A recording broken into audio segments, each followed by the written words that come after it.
every Saturday, record them on Thursday or Friday, get them out on Saturday, but life is what life is, and I don't always get that done, but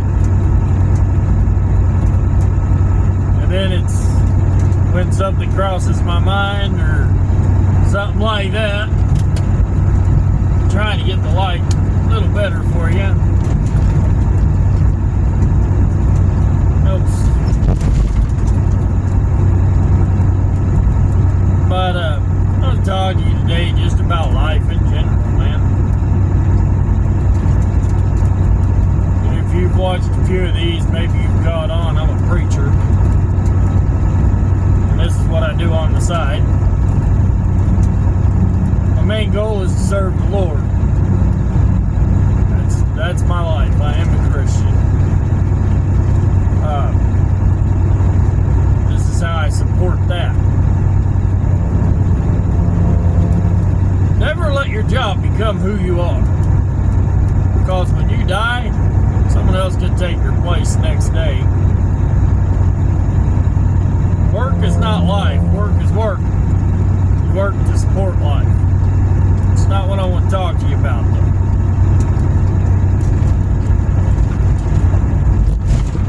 Yesterday, I had the hard displeasure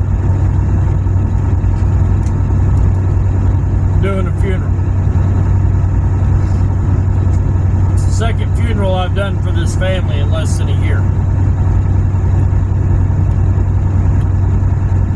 I did one in October of last year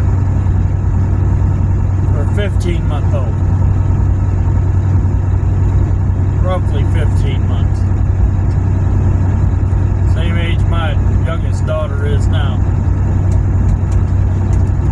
And this little boy was born with some massive medical issues, and he wasn't expected to live that long, but he was a fighter.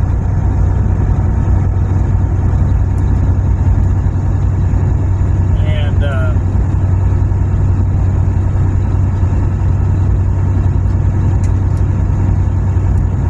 hardest thing I have to do as a preacher, I think. Above preaching, above the teaching, above all the study and all the hours of prayer, and preaching is time consuming. I know a lot of us, we look at the preacher on Sunday morning, he's preaching for, a half hour to an hour.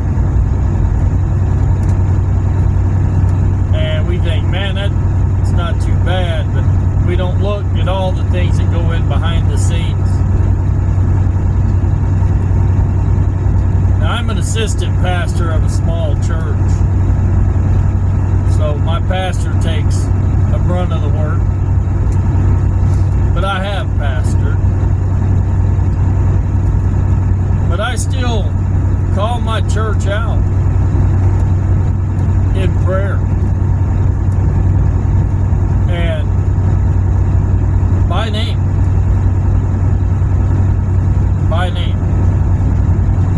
We're a country church, and in a country church, people have a habit of sitting in the same seat. I think that's everywhere. I like to mix it up. So does my pastor. He hardly ever sits in the same spot. But I go down the pews and I pray over every name in my church, and then I even pray over the empty pews. That's what I do as a pastor. I spend time in prayer, and then I study the Word. I was actually listening to some lectures when I decided to make this video, and a lot of my time is devoted to studying and understanding God's Word, having a closer walk with God, prayer, and reading of His Word.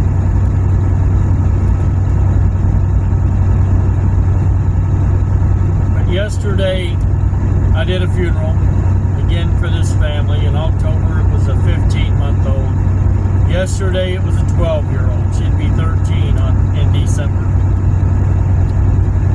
My daughter turned 13. My oldest daughter turned 13 in April.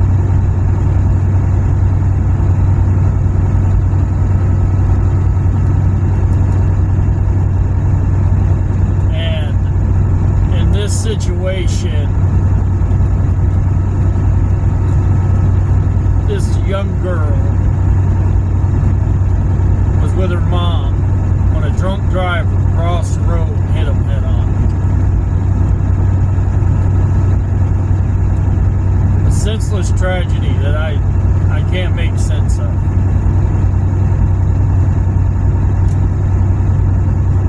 And as a preacher, you're called to come and do a funeral and give comfort and peace and hope to a hurting family. And to be honest, I always feel, no matter what I say, that it's inadequate. I have been to many funerals in my life. My mother and father, my brother, my baby sister. And there's no words that takes that hurt away. There's nothing anybody can say to make that situation in that time better. So I preach, if you would even call it preaching. I do more of a counsel session. I believe that our hope is in Jesus. I believe that if you want true relief and true rest, you must turn to Him, and I state that. But I try to give some counsel in grieving and understanding grief and how that works.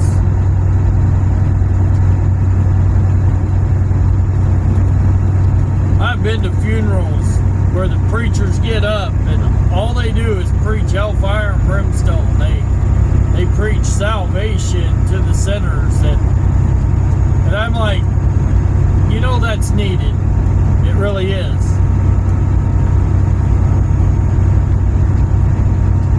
But that's not what I remember Jesus preaching when He went to Lazarus' grave. He wept with the people. He had compassion for them. And He told them, He says, do you believe He will rise again? And they said, oh, in the last days we know when the resurrection. And He says, I am the resurrection, the truth, and the life. And He says, if you have faith, move away the stone. And He called Lazarus out of the grave. But He didn't admonish them for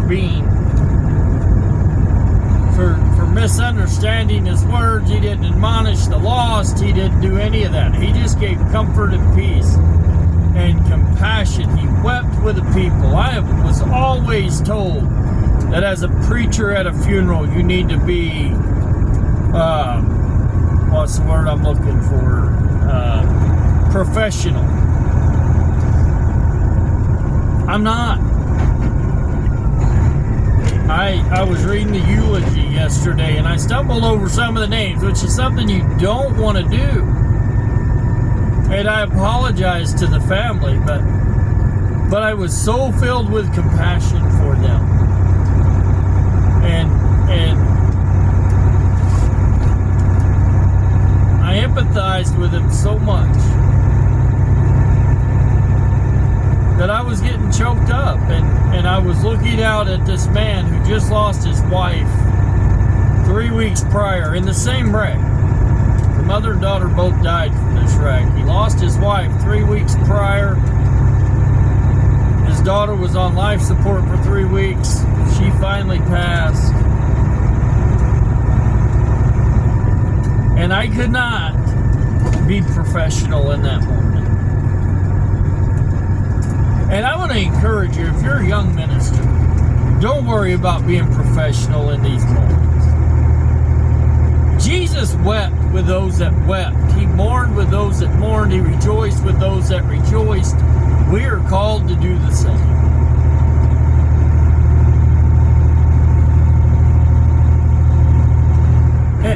And folks, I just want to tell you, if you see someone going through a hard time and you can't have compassion, something's wrong with you. Something's not right in your psyche.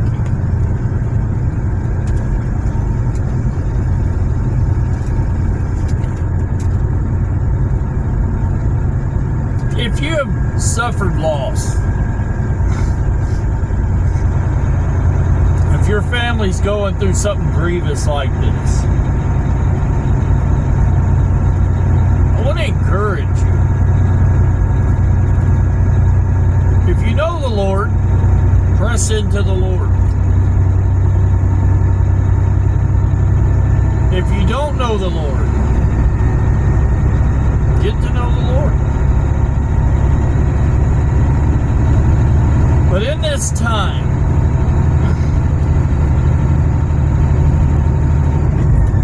be a little more patient with each other. Be a little more kind with each other. Have compassion one with another. And understand that grieving is a process, and there's no time limit, and there's no right or wrong. Some people will be at a funeral and they will cry and weep and mourn and wail, and the next day they're up, they're cleaned up, they're ready to go back to business as normal, and they suppress everything, and away they go. They mourn and they work through the process, the grieving process. Other people will mourn and grieve for years. My brother got killed in 1991, and there's days that I still get choked up. My father died in 1997, and there's days I still get choked up. My baby sister died, I believe it was 2002, and I still get choked up. My mom was the last one to pass in 2018, and there are days it overwhelms me. Me and my mother was pretty close.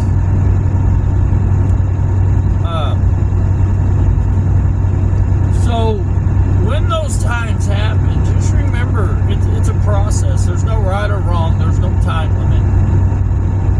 Everybody has to work it out. But I know this, that Jesus tells us, he says, "Come unto me, all those who are weary and heavy laden, and I will give you rest."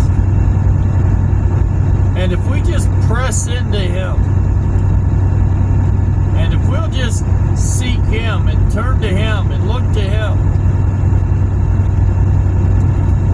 he can help us make sense of it all. There's tragedies that just boggles the mind, like this little girl, died because some 25-year-old wanted to get drunk and drive. She killed 2 people, ruined many lives, including her own. Who knows what's going to happen? I don't know if the lady had family or not. She survived the wreck, but I'm sure there's going to be repercussions for that. And I am a Christian. I believe in forgiveness, but I also believe in fair punishment. I believe as a society we need stronger punishment. We need to hold people accountable for their actions as a society. As an individual, I can forgive you, and I will, and I do. I have forgiven the man who killed my brother. I have forgiven the people involved in the circumstances of my baby sister's death. I have forgiven all of that. But that doesn't mean that they don't need to be held accountable as a society to prevent this action from happening again. A lot of people struggle with this. They think that if you expect them to be punished, you haven't forgiven. That's not true.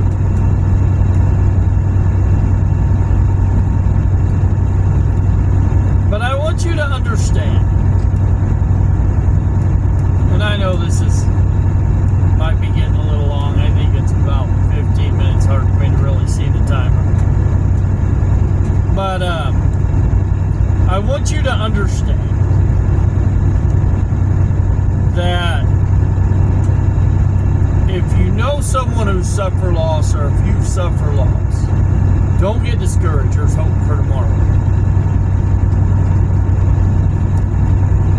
If you're a believer in Christ, press into Christ. Press into your church.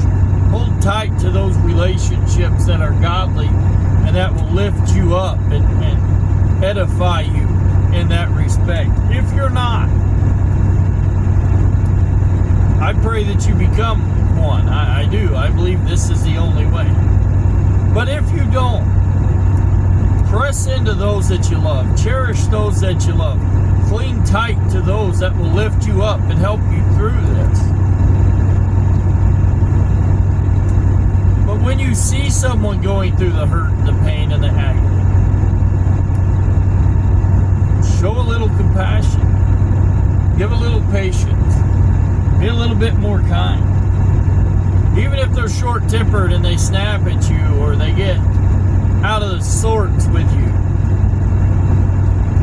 Sometimes it's just their emotions is so strong they don't know how to handle it. Let it go. Let it go. The worst thing we do in this country, well, I got a right to be offended. Yeah, maybe. But you also got a right not to be offended. The hardest thing we do as preachers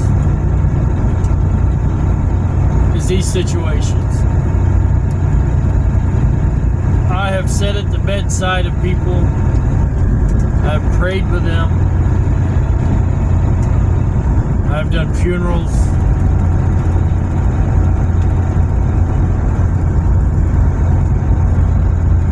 And it's an honor to be called upon in those times. It really is. I look at it as an honor. It's the last thing that you can do for somebody this side of heaven. You know. So I look at it as a great honor, but it is a great burden.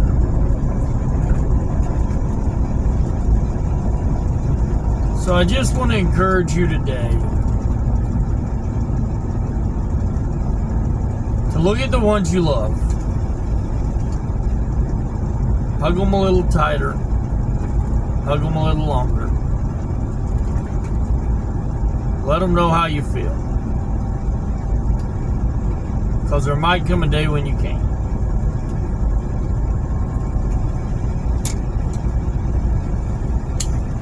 Life is short. Shorter for some than others.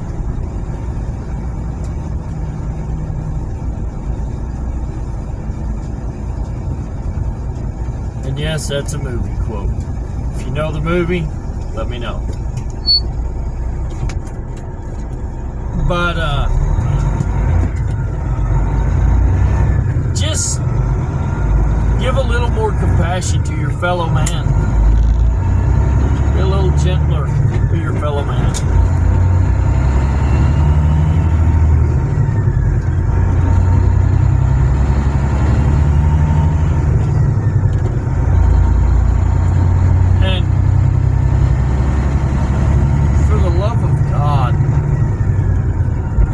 Feel the need to go out and drink and above your limit.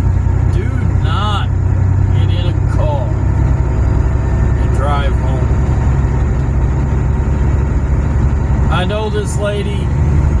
I'm sure this lady did not get in her car thinking I'm gonna kill somebody tonight. She probably got in her car thinking I'll be alright. Killed a 12-year-old and her mother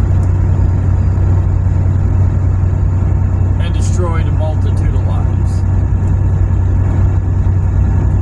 I said as I watched this little girl's grandmother and grandfather weep uncontrollably. Their sisters weep uncontrollably.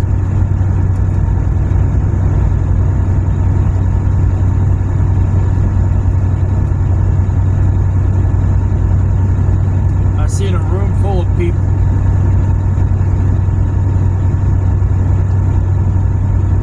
that now has a void that will never be filled. They'll learn to deal with it, and they'll learn to move on. Life goes on, but it's never the same.